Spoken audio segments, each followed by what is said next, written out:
만남의 여정 철로역정 10번째 어리석은 무지한 자들이여 라고 하는 말씀의 제목으로 주의 말씀 함께 나눠보고자 합니다. 미국의 세속주의적으로 교회에서 성공하신 목사님들이 좀 계십니다. 교회도 부흥시키고 책도 많이 팔고 마치 무슨 테드 강의처럼 설교를 하십니다. 그분들이 자주 하는 스타일이 영어 하나 단어의 첫 번째 단어를 풀어서 말씀을 거기에 끼워 맞춰가지고 설교하는 경우들이 많습니다. 러브라고 하는 LOVE, 러브의 라이프, 오르가니제이션, 밸류, 인바이먼트 이런 식으로 얘기하면서 거기에 막 성경을 끼워 넣어서 설교를 하면 굉장히 세련된 설교처럼 보입니다. 그렇게 성공한 한 목사님이 계셨습니다. 그렇게 세미나도 하고 강연도 하고 설교도 하고 교회도 부흥하고 책도 많이 팔고 그러다가 그런 성공의 가도를 달리다가 죽어 천국에 가게 되었습니다. 재벌은 다른 사람 못 준다고 천국에 가서도 천국에 더 잘 사는 방법이라고 하는 강연과 설교를 곳곳에서 하고 다닙니다. 천국에서는 그럴 필요가 없는데도 그곳에서도 그렇게 하고 다닙니다. 하루는 그렇게 사람들을 불러 모아 천국에서 천국에 잘 사는 법을 강연하는데 그 앞에 예수님이 앉아서 자기의 강연을 잘 적고 계십니다. 이 천국의 주인은 예수님이신데 왜 예수님이 내 강연을 듣고 계시지? 생각하고 강연 중간에 내려가서 예수님께 묻습니다. 예수님이 여기 왜 오셨습니까? 왜 제 강연을 듣고 메모를 하십니까? 라고 얘기하자 그 예수님이 이렇게 얘기하십니다. 내가 천국에서 없는 얘기를 네가 하고 있어서 내가 듣고 적고 있어. 미국 교회 목사님들 일부긴 하지만 경영학적으로 자기개발 수업하듯 설교하고 세미나하고 성경 공부하는 모습을 두고 어느 한 사람이 비판한 이야기 중에 하나입니다. 그런데 요즘 많은 교회 목사님들이 그렇게 하거나 또 그런 강연들, 세미나가 교회 곳곳에 많습니다. 이렇게 어느새 우리 기독교가 말만 하는 종교가 되었습니다. 이론에 대해서 참 많이 알고 있습니다. 어떻게 기도해야 되는지, 어떤 크리스천 리더십을 발휘해야 하는지, 어떻게 찬양하고 어떻게 종교 생활해야 하는지 이론으론, 책으론, 말로, 입으로는 참으로 잘 알고 있습니다. 앞에 풍자처럼 천국에 가서도 말로만, 입으로만, 이론으로만 천국에 살아가는 자들의 행세를 할지도 모르겠습니다. 제가 조깅, 달리기 하는 걸 좋아해서 어떻게 하면 좀 마라톤을 잘할 수 있을까? 마라톤 잘하는 법이라는 책을 사서 보았습니다. 시선을 20m, 30m 전방을 주시하고 어깨와 팔목에 힘을 빼고 니은자로 해가지고 달리고요.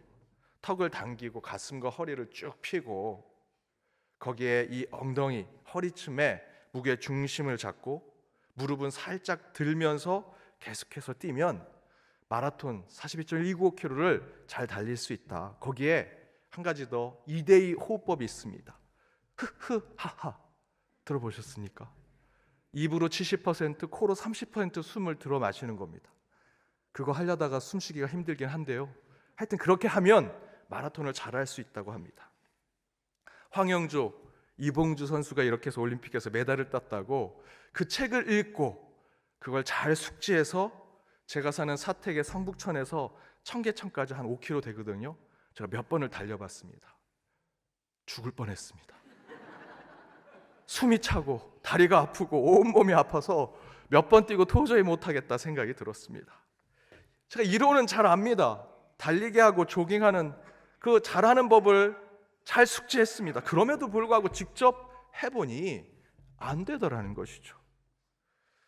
이론으로 따지면 저는 축구는 국가대표와 마찬가지입니다. 제가 축구 경기 보면 제 가족들이 아빠는 TV 안으로 들어가서 감독을 하지 그러냐고, 요리 프로그램 같은 거 보면 야 거기다 소금을 더 넣어야지, 후추를 더 넣어야지, 마치 제가 요리사처럼 합니다. 아빠 한번 요리해봐. 제가 요리하면 다 맛없다고 합니다. 이론으로는 알겠는데 그게 제대로 나오지 않습니다. 입으로, 말로만 하는 거죠. 이론이 잘못된 게 아니고요. 문제는 이론만, 말로만 알고 있다라는 것입니다. 그런데 오늘 말씀의 배경이 되는 철로 역정에 크리스찬고와 소망이 천국을 향해 가는 길 가운데 무지라는 사람을 만났습니다. 그런데 그 무지라는 사람은 말을 청산유수로 하는 사람입니다. 스스로 그리스도인이라고 하면서 다양한 성경 지식을 자랑하고 어떻게 구원받는지 목사나 성경 교사보다도 더 많은 하나님의 말씀을 알고 있는 것 같습니다. 그런데 이 철로 역정을 쓴 존 버녀는 바로 이렇게 똑똑하고 성경 지식 많이 알고 있는, 말로는 다양한 하나님에 대한 이야기들을 하는 이의 이름을 무지, 아무것도 모르는 자, 어리석은 자라고 이름을 붙였다라는 것을 우리는 주목해야 합니다. 이 사람은 겉으로 보기엔 똑똑하고 지식이 많은, 신앙적으로 많이 아는 자입니다. 그런데 존 버녀는 이 사람의 이름을 무지, 어리석은 자라고 붙였습니다. 왜 그랬을까요? 그 이유는 앞에서 말씀드렸던 그 예화가 같은 의미를 가지고 있죠. 이론으로는 말을 청산유수로 할 수 있는 유식함과 똑똑함을 가지고 있습니다. 하지만 실제 입으로 떠드는 것이나 이론으로 아는 척하는 것에는 진정한 하나님의 지혜가 있지 않다라는 것입니다. 이론으로, 말로, 입으로 하는 것에는 진정한 하나님의 능력이 있지 않다. 야고보서 2장 19절에 이렇게 기록되어 있습니다. 우리 함께 읽어보도록 하겠습니다. 내가 하나님은 한 분이신 줄을 믿느냐? 잘하는도다. 귀신들도 믿고 떠느니라. 하나님에 대한 지식, 신앙에 대한 이야기, 교리에 대한 제 아무리 잘 알고 있다고 해도 그런 지식과 그 이야기들은 귀신도 믿고 알고 있다라고 얘기하죠. 그거에 두려워 떨고 있다라고 얘기합니다.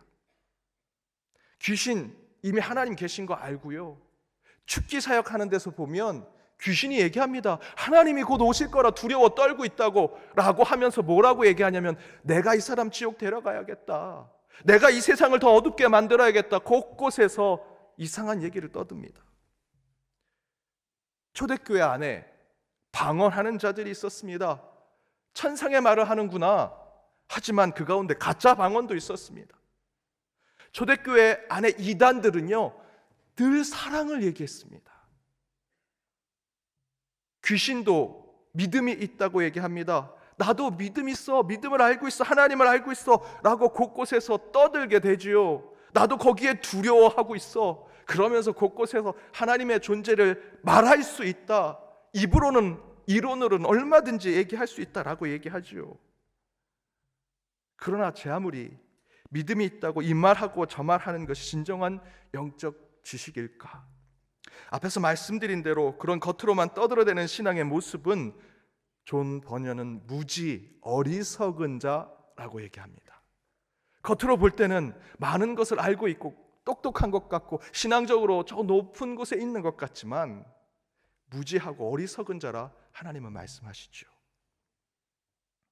여러 번 예화로 말씀드린 이야기지만 반복해도 우리에게 깨달음을 주는 예화라 다시 한번 말씀드립니다. 한 성인 군자와 같은 사람이 나룻배를 탔습니다. 뱃사공에게 묻습니다. 자네는 철학을 배웠는가? 한 번도 배운 적이 없습니다. 그럼 자네는 인생의 3분의 1을 헛살은 거네. 그 성인 군자가 다시 묻습니다. 그럼 문학은 배워봤는가? 시, 소설, 수필 한 번이라도 읽어봤는가? 배운 적도 없고 읽어보지도 못했습니다. 그럼 자네는 자네 인생의 3분의 1을 또 헛산 거네. 그렇게 성인 군자가 뱃사공을 한심한 듯 쳐다보다가 배가 중간쯤 갔는데 갑자기 배에 문제가 있어서 물이 차오르기 시작합니다. 배가 침몰하려고 합니다. 그때 뱃사공이 묻습니다. 선생님, 수영은 배우셨습니까? 그때 성인 군자가 얘기합니다. 나는 수영을 배운 적 없네. 뱃사공이 얘기하죠. 그럼 선생님은 인생 전체를 헛사셨습니다. 선비가 공부한다고 책을 보다가 불이 꺼졌습니다. 불을 켜고 다시 공부하는 게 맞죠? 그리고 그들은 얘기하죠. 나는 달빛을 보고 공부했다고. 반딧불을 모아서 공부했다고. 아무 의미 없습니다. 정말 필요한 것을 찾아내는 것, 행동하고 실천하는 모습이 있어야지요. 문학, 철학, 정치, 경제, 우리 신앙 안에서는 교리와 영성, 성경 지식, 신앙의 방법론 제 아무리 잘 알아서 이렇게 살아야 하고 이렇게 신앙생활을 해야 한다고 말은 잘할 수 있을지는 모르지만 저의 입으로 떠드는 것이 생명을 살리지 못하고 구원하지 못한다면 어리석인 일이요 다 무지한 것이다 라고 이야기하고 있습니다. 오늘 누가복음 본문에 보면 예수님을 십자가에 단 사람들이 그 십자가 위에 유대인의 왕이라고 써붙였다라고 성경이 기록하죠. 그 얘기는 무엇을 얘기합니까? 그들은 다 예수가 누군지 알고 있습니다. 이미 알고 있습니다. 그런데 이미 그 예수가 구원자라는 것 알고 있으면서도 예수를 비웃고 조롱하지요. 예수를 죽이는데 자신의 온 힘을 사용합니다. 그 모습을 보고 예수님이 34절에 이렇게 말씀하시지요. 함께 읽어보겠습니다. 이에 예수께서 이르시되 아버지 저들을 사하여 주옵소서 자기들이 하는 것을 알지 못함이니이다.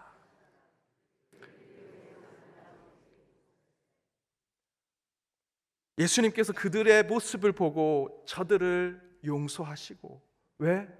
그들은 알지 못합니다 라고 말씀하십니다. 앞에서 말씀드렸던 대로 그들은 다 알고 있습니다. 하지만 입으로, 이론으로, 말로만 알고 있는 것이죠.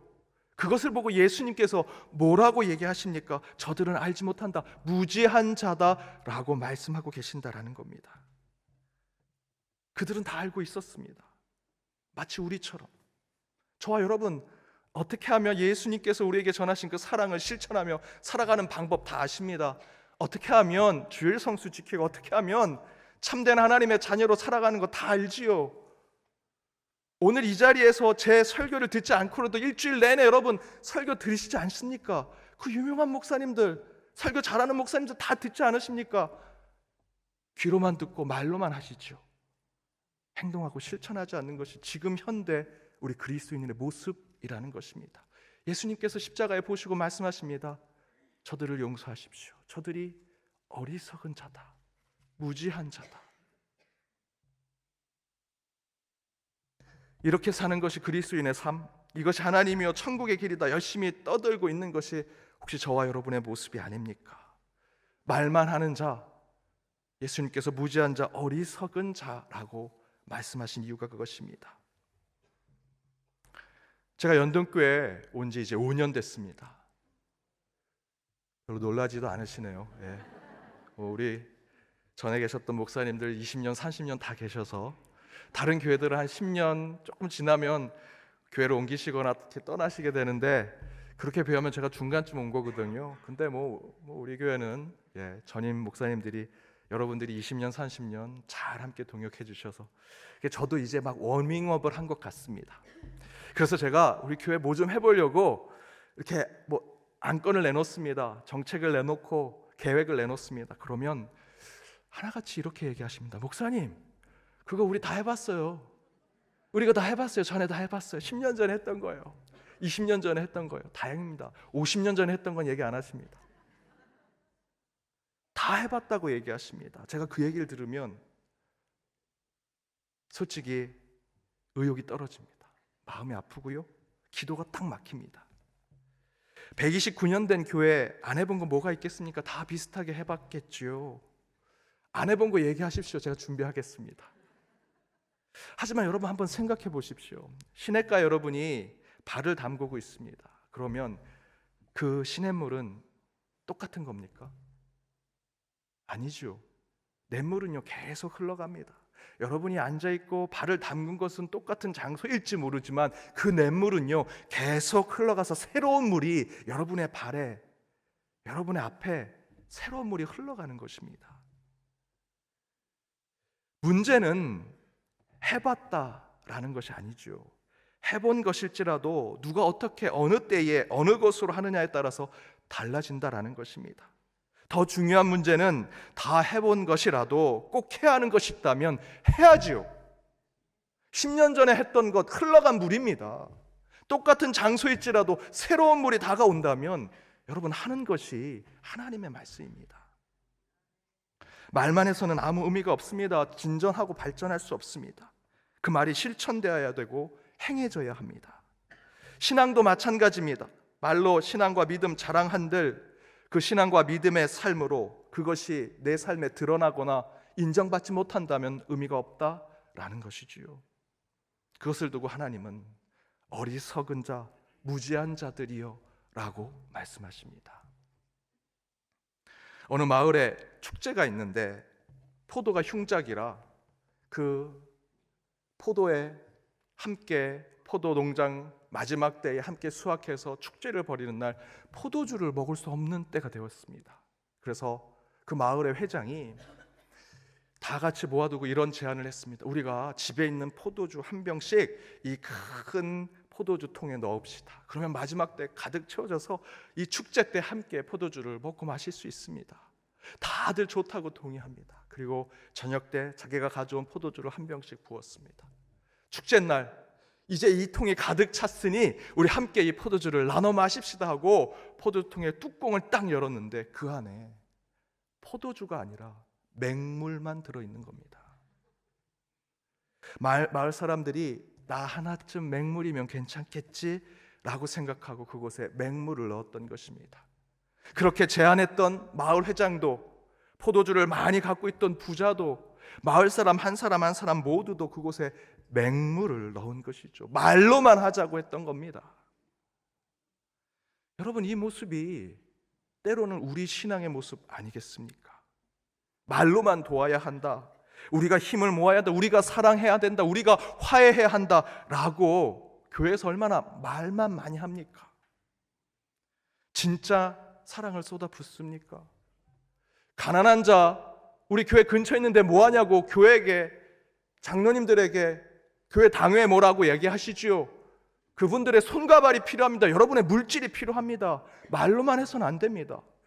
여러분이 행동하시고, 여러분이 봉헌하시고, 여러분이 직접 나서야만 진정한 하나님의 사랑이 나타날 수 있는 거죠. 그렇게 하지 않으면요, 뚜껑 열면 맹물만 있는 것과 똑같은 신앙이 되는 것입니다.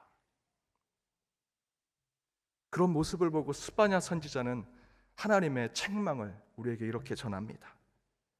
여호와를 배반하고 따르지 아니한 자들과 여호와를 찾지도 아니하며 구하지도 아니한 자들을 멸절하리라. 주 여호와 앞에서 잠잠할지어다. 이는 여호와 날이 가까웠으므로 여호와께서 희생을 준비하고 그가 청할 자들을 구별하였습니다. 사랑하는 여러분, 사순절 마지막 주일입니다. 매해 맞이하는 사순절 고난주간, 나 사순절만 50번 60번 겪어봤어. 고난주간 특세 내가 40번 50번 가봤어. 다 해봤어, 다 들어봤어, 안 해본 거 없어 라고 하시면서 입으로만 크리스찬으로 사시겠습니까? 그러면서 하나님께서 책망하시지요. 어리석고 무지한 자들이여, 주 여호와 앞에 잠잠할지어다. 사순절을 사순절답게, 고난주간을 고난주간답게 보내시기 바랍니다. 말에만 머물지 마시고요, 실천하고 행동하십시오. 맹물의 신앙에서 벗어나서 정말 여러분, 물이 포도주로 바꾸는 기적이 일어나는 신앙의 삶을 살기 위해선 여러분 입으로 고백한 것을 여러분의 삶, 여러분의 손과 발로 행동하고 실천하셔야 합니다. 그리하여 가장 겸손히 낮은 자로 이 고난주간 절제와 금식, 기도와 경건으로 주와 동행하시는 한 주가 되시길 주님의 이름으로 축복합니다. 기도하시겠습니다. 어리석고 무지한 백성들까지 끌어안으시고 품어주시는 우리 주 하나님, 철로역종의 여정 가운데 이제 천성을 눈앞에 두고 나아갑니다. 그러나 여전히 저희는 어리석고 무지한 자들이기에 주 뜻대로 살지 못하고 내 자랑과 내 경험만을 드러내며 살아갑니다. 그러한 저희의 모습을 주여 용서하여 주옵시고 교만한 모습을 버리고 오직 하나님의 생각과 계획을 쫓아가는 겸손한 주의 순례자들이 되게 하여 주옵소서. 이제 2023년 사순절 한 주 남았습니다. 매년 맞이하는 사순절에 매너리즘에 빠지지 않게 하시고 말과 입으로만 보내는 시간이 되지 않게 하시며 진심과 진정으로 주의 고난을 깊이 묵상하며 마지막 한 주를 주 앞에 드리며 나아가는 저희 모두가 되게 하여 주옵소서. 이 모든 간구 예수님의 이름으로 기도드립니다. 아멘.